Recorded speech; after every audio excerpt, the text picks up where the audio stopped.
Olá, meus amigos no Brasil. Olá, meus amigos em todos os lugares onde chega este noticiário. Novamente com vocês, Marcos Iskin, falando da linda e florida Rolón. Hoje, terça-feira, dia 1 de junho de 2021, dia 21 de Sivan de 5.781. Estamos de volta depois de um curto período de férias e passada a terrível luta de 11 dias, durante os quais terroristas de Gaza enviaram 3.460 mísseis contra a população civil de Israel. Aparentemente, dentro de poucos dias teremos, finalmente, um novo governo em Israel e depois de 12 anos, Bibi Netanyahu não estará à frente dele. E vamos imediatamente às manchetes de hoje. Falaremos sobre as perspectivas de um novo governo, o fim das restrições da pandemia do Covid-19 aqui em Israel. A criança israelense, que foi a única pessoa a se salvar na queda do teleférico na Itália, sai hoje da UTI. Amanhã, Israel elegerá seu novo presidente. Desemprego em queda em Israel e Mahmoud Abu Awad, preso e torturado pela autoridade palestina. Depois de 4 eleições em menos de 2 anos, acredita-se que hoje o partido Yesh Atid, de Yair Lapid, anunciará ao presidente que conseguiu formar um governo. Será um governo que abrangerá todo o espectro político, com uma coalizão de direita, de centro, centro-esquerda e até a extrema-esquerda, bem como o partido islâmico Ra'am. O Likud, de Benjamin Netanyahu, está fazendo o possível e o impossível para torpedear a formação de governo, sem sucesso até aqui. Se realmente a coalizão conseguir assumir, será o fim de 12 anos de governo de Bibi, aliado aos ultra-ortodoxos, que ficarão fora da coalizão.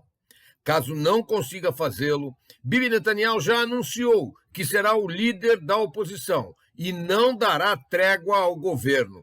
Disse ainda que irá infernizar a vida deles.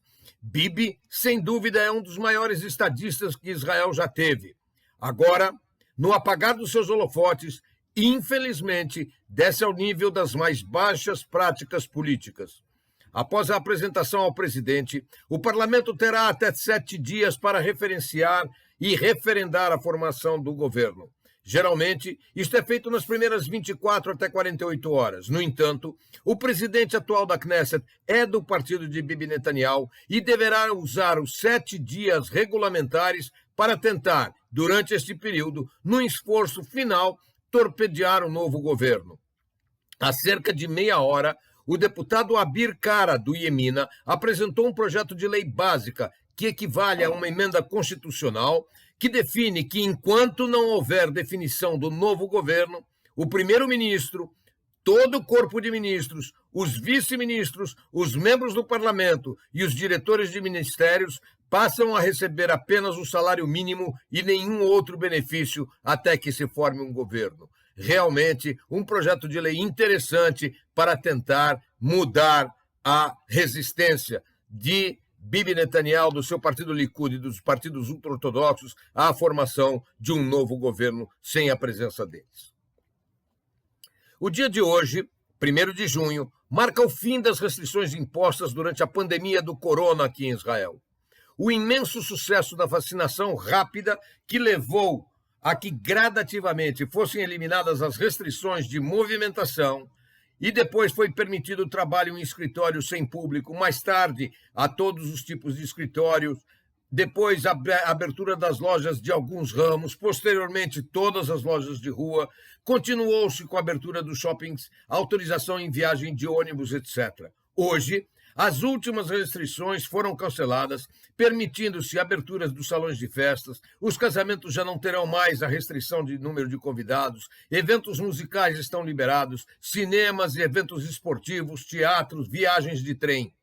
A distância, que até agora era obrigatória de 2 metros entre as pessoas dentro de lojas, aeroportos e shoppings, também foi eliminada. A única norma que ainda permanece é a ordem do uso de máscara dentro de locais fechados. O turismo também deve voltar a funcionar. Ontem chegou o primeiro grupo de turistas autorizados a entrar no país. teremos um projeto piloto, onde receberemos um número limitado de grupos de turistas para análise dos riscos e das necessidades. E acredita-se que já em agosto poderemos reiniciar o recebimento normal de turistas. Lembrando que em 2019, Israel bateu o recorde de recebimento de turistas, com um número superior a 4 milhões de turistas entrando no país. Israel é um regime parlamentarista, onde o chefe do Poder Executivo é o primeiro-ministro. O cargo de presidente é definido como chefe de Estado e seu papel é principalmente representativo e simbólico e expressa a unidade do povo. Desde 1988, a lei estipula que o presidente é eleito pela Knesset, o parlamento de Israel, e seu mandato é de 7 anos, não podendo ser renovado. Assim, amanhã serão realizadas eleições para o novo presidente, que assumirá no dia 9 de julho. Para postular a presidência, são necessárias apresentações de 10 parlamentares. Apenas 2 candidatos conseguiram se apresentar: Yitzhak Herzog, conhecido pelo apelido Bugi, e Miriam Peretz. Yitzhak Herzog é o atual presidente da Agência Judaica. Foi membro da Knesset entre 2003 e 2018, foi diversas vezes ministro e líder da oposição entre 2013 e 2018. Vem de família bastante importante. Seu pai, o general Chaim Herzog, foi o 6º presidente de Israel. E o seu avô, de quem ele carrega o nome, foi o rabino-chefe de Israel desde 1936 até 1959. Herzog estudou nos Estados Unidos, na Cornell University, enquanto seu pai foi embaixador de Israel junto às Nações Unidas. Herzog conseguiu 27 indicações de todos os partidos, exceto da lista Árabe Unida. A outra candidata é Miriam Peretz, educadora, laureada com o Prêmio Israel de 2018, a mais alta laurea do país. Miriam Peretz perdeu os 2 filhos em batalhas no exército israelense. Uriel, seu primogênito, caiu numa emboscada no Líbano em 1998, enquanto seu irmão, Eliraz, foi morto em 2010 na faixa de Gaza. Miriam Peretz, que é educadora, passou a fazer palestras sobre como enfrentar as grandes perdas e transformou-se num nome mundial na recuperação de pessoas abaladas por perdas muito grandes. Miriam Peretz é muito estimada no país, trabalha, como eu disse, na área educacional e foi apresentada por 11 parlamentares. Para ser eleito, o presidente precisa receber a maioria simples dos votos dos 120 parlamentares da Knesset israelense, que é o nosso parlamento. Israel termina o mês de maio com uma taxa de desemprego de 6,7%. A pandemia do Covid-19, a doença do corona, afetou tremendamente a economia do país. A partir de dezembro do ano passado, o ritmo alucinante da vacinação fez com que diversas áreas da economia começassem a reabrir e o desemprego começou a cair de forma constante. Israel, que chegou a ter 24% da sua força de trabalho desempregada no auge da pandemia, viu estes números caírem gradativamente. Em fins de março, já estávamos com 9,5%. Em abril, o índice caiu para 7,9%. E agora, em final de maio, o índice está em 6,7%. Antes da pandemia, no entanto, o índice era de 3,4%, e esforços estão sendo feitos para voltarmos a este excelente nível de emprego da população economicamente ativa.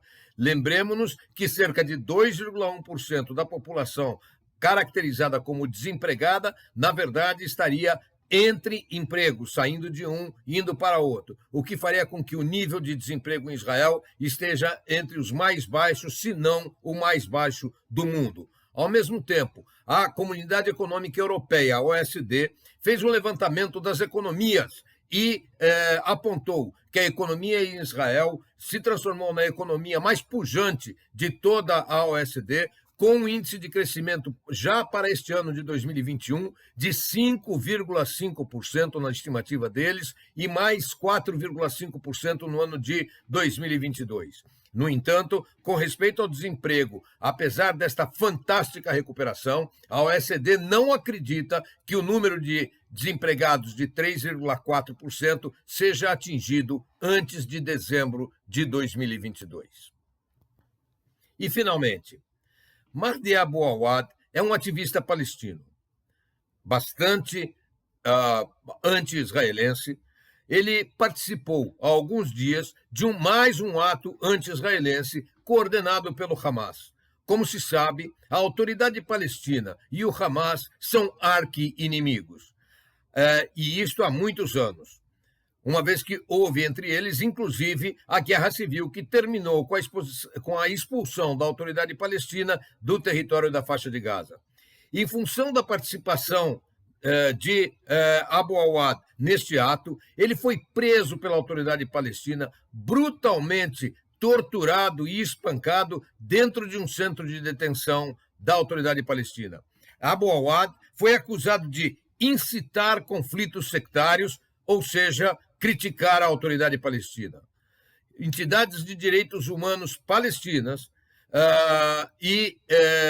principalmente localizadas na cidade de Londres, têm reclamado a libertação de Abu Awad e a condenação do regime da autoridade palestina pela brutalidade dos seus atos. Infelizmente, direitos humanos e exercício da crítica continuam inexistentes, tanto na área dominada pelo Hamas, como naquela dominada pela autoridade palestina. Amigos, por hoje é o que eu tinha a lhes dizer. Quero lhes convidar novamente a inscreverem-se neste canal, deixarem o seu like no nosso YouTube e aqui embaixo, aonde você vê um sininho, aperte, assim você será informado cada vez que um novo vídeo for colocado em nosso canal. Deixo aqui um imenso abraço a vocês e nos veremos, se Deus quiser, na semana que vem. Até lá!